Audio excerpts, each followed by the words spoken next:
हजरत उमर दिन को तख्त हुकूमत पे बैठते थे और उनका तख्त को सोने जबरजद का नहीं था, मस्जिद नबवी की चटाई थी और सारा दिन वहां बैठ के लोगों की बातें सुनते। और जब रात के अंधेरे गहरे होते उमर भेष बदल के मदीने की गलियों का गश्त करते। कहा तुम्हारे घर से धुआं निकल रहा है और बच्चे रो रहे हैं, उनको खाना क्यों नहीं देती? कहने लगी उमर की जान को रो रही। उमर के पांव तले से जमीन निकल गई। कहा क्या हुआ? कहा 3 दिन से हमारे यहां खाने के लिए कुछ नहीं है, रोजाना बच्चे रोते हैं और मैं हंडिया के अंदर पत्थर डाल करके नीचे से आग डालती रहती हूं कि बच्चे इंतजार कर करके सो जाएंगे, कम वक्त सो भी नहीं रहे और वो पत्थर पकेंगे भी क्या, और मैं उमर की जान को रो रही हूं।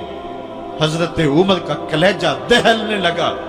फौरन पलटे, वापस बैतुल माल में आए, घी का एक कनस्तर लिया, आटे की बोरी ली, मिर्च मसाला जात बहुत कुछ उठाया, अपने कंधे पे रखा, बोरी अपनी कमर पे लादी। उमर बैतुल माल से निकले तो आपके खादम असलम ने देख लिया, आगे बढ़ा, कहा मेरे आका मैं उठाता हूं। उमर की आंखों में आंसू है। कहा असलम कयामत के दिन मेरा बोझ उठा लोगे? कहा कयामत के दिन तो अपना अपना बोझ उठाना पड़ेगा। कहा उमर को आज अपना ही उठाने दो। हजरत उमर वो घी का कनस्तर और वो आटे की बोरी सर पे उठाए हैं और उस खातून के घर जाते हैं और दस्तक देते हैं। वो जब देखती है उसकी जान में जान आ जाती है। कहा जल्दी जल्दी आटा गूंदो, और उमर सब्जी काटने लग जाते हैं।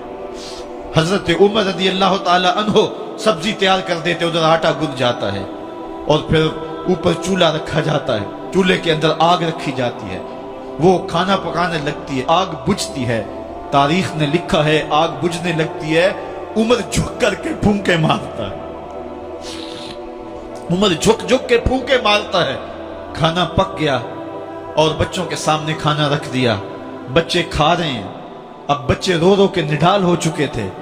हजरत उमर अपने हाथों को और अपने घुटनों को और अपने पांव को जमीन पे लगा के, जिस तरह बकरी का बच्चा चलता है वेड़े के अंदर, कभी इधर चलते हैं कभी इधर चलते हैं, ताकि बच्चे मुझे देख के खुश हों और दिल में कहते उमर जितना रुलाया है अब इतना हंसाना भी पड़ेगा। तो कभी उमर अमीरुल मोमिनीन, ये मैं किसी आज के जो है वो लोगों के वोटों पे मुंतखब होने वाले हुक्मरान की कहानी नहीं सुना रहा, मैं उस उमर की कहानी सुना रहा हूं जो 23 लाख मुरब्बा मील का हुक्मरान है, आधी दुनिया का बादशाह है। हजरत उमर जो है जिस तरह बकरी का बच्चा चलता है, इस तरह अपने हाथ और अपने घुटने जमीन पे टेक करके जो है वो इस तरह चलते हैं। बच्चे उमर को देख के मुस्कुराते हैं। जब बच्चे मुस्कुराने लगे तो हजरत उमर ने उस खातून से कहा बुढ़िया उमर को माफ कर दे। उसने कहा तू इतनी हमदर्दी क्यों करता है? कहा उमर बेचारा बड़ा फंसा हुआ है, फिक्र है उसको यरमूक को, फुस्तात हुलवान की, जब फतह है मिस्र तो तैयारी है ईरान की, आते जाते वफद से मुलाकात भी करता होगा और शब को मालूम हालात भी करता होगा, कांटों में उलझी हुई बेचारे की जान है, नींद उसको भी आती है, आखिर वो इंसान है, मेरी बहन उमर को माफ कर दे। उसने कहा ना ना उमर की बात मेरे सामने न कर, कयामत का दिन होगा, उमर का गिरेबान होगा और मेरा हाथ होगा। जब उसने ये बात कही तो उमर बर्दाश्त न कर सके, बच्चों की तरह बिलक बिलक कर रोने लगे। कहा वो बदनसीब उमर तेरे सामने है, आज ही कहला जो कहना है, कयामत के दिन मुझे माफ रखना। उसने कहा तू उमर है? कहा बदनसीब उमर तेरे सामने खड़ा हूं। मेरे उमर कहते हैं अगर दजला के किनारे एक बकरी का बच्चा भी प्यासा मर गया उसका हिसाब भी उमर से लिया जाएगा। हजरत उमर निकले यरूशलेम में, एक ऊंट है एक गुलाम है, कभी वो सवार होता है कभी आप बारी मुकर्रर की है। जब करीब पहुंचे यरूशलेम के तो उमर की बारी नकेल पकड़ने की और गुलाम की बारी ऊपर सवार होने की आ गई। गुलाम ने कहा आका मैं मर्जी से अपनी बारी छोड़ता हूं, आप आ जाएं, दुश्मनों के मफतूहा इलाके में आ रहे हैं, ताजा ताजा इलाका फतह हुआ है, इस्लाम की शान और शौकत जाहिर हो। उमर ने कहा इस्लाम की शान और शौकत ऐसे जाहिर नहीं होती है, अपनी बारी पे तुम बैठोगे, अपनी बारी पे मैं बैठूं। लोग मुंतजर खड़े हैं, दूर से जब देखा कहा इसकी हैबत से कांपते थे हम, ये तो कोई हबशी लगता है, रंग काला है, होंठ मोटे हैं, اس سے تو زیادہ حسین اس کا غلام ہے جو آگے آگے چل رہا ہے۔ حضرت ابو عبیدہ نے کہا دھوکہ کھا رہے ہو، ہمارا آقا وہ نہیں ہے جو اونٹنی کے اوپر سوار ہے، ہمارا آقا وہ ہے جو لگام تھامے آگے آگے چل رہا ہے۔ حضرت عمر رضی اللہ تعالیٰ عنہ کو آگے بڑھ کے جابیہ کے مقام پہ حضرت ابو عبیدہ بن جراح نے استقبال کیا، تو حضرت عمر آگے بڑھے اور انہوں نے آگے بڑھ کر کے حضرت ابو عبیدہ کے دونوں کندھوں پہ ہاتھ رکھا، اور سنو حضرت عمر نے کیا کہا، کہا لا الہ الا اللہ انا کنا اذل قوم فاعزنا اللہ بالاسلام۔ کہا کہ لا الہ الا اللہ، اے ابو عبیدہ بن جراح، ہم ایک ذلیل قوم تھے اور اللہ نے ہمیں اسلام کی وجہ سے عزت عطا کی ہے۔ اور میں تمہیں ایک تاریخ ساز بات کہنے لگا ہوں، اور وہ یہ ہے کہ جب تک ہم اس عزت والے اسلام کے دامن کو تھامے رہیں گے ہماری عزت قائم رہے گی، اور جب اسلام کے علاوہ کسی اور جگہ سے عزت ڈھونڈیں گے تو رسوا کر کے رکھ دیے جائیں گے۔